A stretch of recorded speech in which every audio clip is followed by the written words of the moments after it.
चलता रहूँगा पथ पर, चलने में माहिर बन जाऊँगा, या तो मंजिल मिल जाएगी या अच्छा मुसाफिर बन जाऊँगा। Good morning friends, I am JP sir, English teacher and motivational speaker from गुरु कृपा कैरियर फाउंडेशन। फ्रेंड्स, आज हम पढ़ने जा रहे हैं प्रेजेंट परफेक्ट कॉन्टिन्यूअस टेंस। आइए देखते हैं present perfect continuous tense. Hindi पहचान: से रहा है, से रही है, से रहा हूँ, से रही हूँ और से रहे हैं। फॉर्मूला है subject plus has have plus been plus V first plus ING plus object और प्लस सिंस या फॉर प्लस टाइम।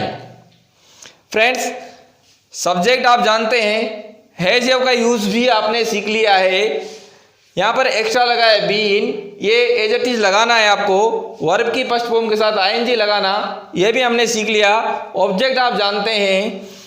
सिंस और फॉर का यूज कहाँ पर होता है, कैसे होता है, उसको अब हमें इसमें समझना है। और ये बहुत बड़ी प्रॉब्लम्स होती है, बच्चे इसमें बहुत कंफ्यूजन में रहते हैं। बहुत लोगों को समझ में ही नहीं आता कि कहाँ पर सिंस लगेगा, कहाँ पर फॉर लगेगा।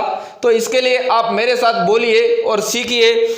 जहाँ बजा वार सन तारीख आवे, फॉर छोड़कर सिंस लगावे। इट्स वेरी सिंपल, बहुत आसान है। जहाँ बजा, बजा से मतलब बजने, जैसे 2 बजे, 3 बजे, 4 बजे, 5 बजे, कोई भी बजे का टाइम आए तो वहाँ पर आपको फॉर छोड़कर सिंस लगाना है। फॉर का यूज नहीं करना, सिंस का यूज करना है। वार आ जाए, वार, सोमवार, मंगलवार, बुधवार, गुरुवार, कोई सा भी वार आ जाए अपना, तो हमें सिंस का यूज करना है। सन आ जाए, सन 1980, 90, कोई सा भी। तारीख आ जाए, कोई भी तारीख, 2 फरवरी, 2 मार्च, 3 मार्च, 10 फरवरी, कुछ भी आ जाए तो हमें फॉर छोड़कर सिंस का प्रयोग करना है। अब थोड़ा सा और इसको डिटेल में जानने के लिए हम देखते हैं कि किस प्रकार से इनका यूज होता है। फ्रेंड्स, हम कहें तो पॉइंट ऑफ टाइम के लिए सिंस का यूज करते हैं। पीरियड ऑफ टाइम यानी समय का पर्टिकुलर एक भाग होता है, एक हिस्सा होता है, उसके लिए हम फॉर का यूज करते हैं। आगे जैसे पॉइंट ऑफ टाइम के लिए, पॉइंट ऑफ टाइम क्या होता है? ये होता है समय बिंदु, निश्चित समय जहाँ से काम शुरू हुआ है उसके लिए एक पर्टिकुलर टाइम। जैसे सिंस 2 o'clock यानी 2 बजे से, 2 बजे का टाइम एक निश्चित समय है। हमें पता है कि किसी भी टाइम को निश्चित हम बता रहे हैं तो उसके लिए सिंस का यूज करेंगे।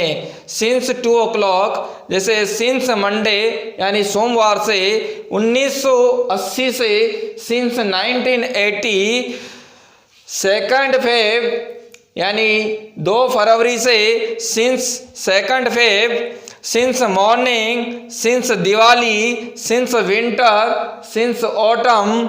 इस प्रकार से फ्रेंड्स हम सिंस का यूज यह जो समय बिंदु होता है उसके साथ करेंगे। और फॉर का यूज पीरियड ऑफ टाइम के लिए। पीरियड ऑफ टाइम से मतलब है समय का भाग, समय का एक हिस्सा। जिस प्रकार से स्कूल में हम पढ़ते हैं तो एक पीरियड होता है 30 मिनट्स, 40 मिनट्स, उसी प्रकार एक पीरियड 10 महीने का भी हो सकता है, 10 साल का भी हो सकता है और 5 मिनट का भी हो सकता है और कम भी हो सकता है। तो समझिए इधर यहाँ पर 4-5 मिनट्स यानी 5 मिनट से, 2 घंटे से 4-2 आवर्स, 5 दिनों से 4-5 डेज, 6 मंथ से यानी 6 महीनों से 4-6 मंथ्स और 4-2 सेंचुरीज 2 शताब्दियों से, फॉर अ वाइल यानी कुछ समय से, फॉर अ मोमेंट यानी एक क्षण से। तो इस प्रकार से फ्रेंड्स ये हमारा सिंस और फॉर का यूज कंप्लीट होता है और हमें पूरी जानकारी हो गई है।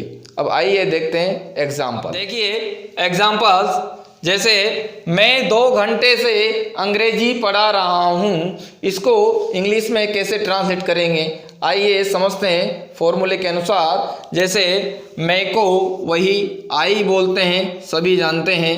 आई के साथ में हैव में से हैव का यूज होता है। आई हैव बीन सभी के साथ में लगाना है अकॉर्डिंग टू फॉर्मूला, ये किसी के साथ में नहीं हटेगा। I have been. अब क्या कर रहे हैं, वर्ब की फर्स्ट फॉर्म के साथ में आईएनजी लगाना है। तो पढ़ाना यहाँ पर लिखा है, तो पढ़ाने को टीच बोलते हैं। I have been teaching, teach लिख दिया और आईएनजी लगा दिया, टीचिंग। क्या पढ़ा रहे हैं, अंग्रेजी, English. I have been teaching English. कब से पढ़ा रहे हैं, 2 घंटे से। तो 2 घंटे पीरियड ऑफ टाइम है, हमें पता लग रहा है। तो इसके साथ में फॉर का यूज करके फॉर 2 आवर्स। इस प्रकार से फ्रेंड्स ये वाला सेंटेंस कंप्लीट हो गया है। अब आप यहाँ पर सब्जेक्ट चेंज करते जाएं और इनके अनुसार हैज ये चेंज होगा, बाकी कुछ भी इस वाक्य में परिवर्तन नहीं होगा। जैसे हम 2 घंटे से अंग्रेजी पढ़ा रहे हैं, we have been teaching English for 2 hours. इसी प्रकार से यू, आप 2 घंटे से अंग्रेजी पढ़ा रहे हो, you have been teaching English for 2 hours. इसी प्रकार से they have been teaching English for 2 hours. ये वाक्य इस प्रकार से इनसे बन गए।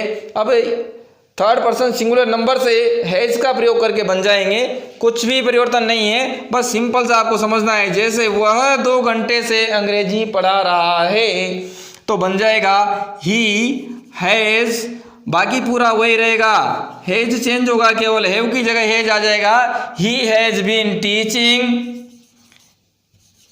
Teaching English for 2 hours.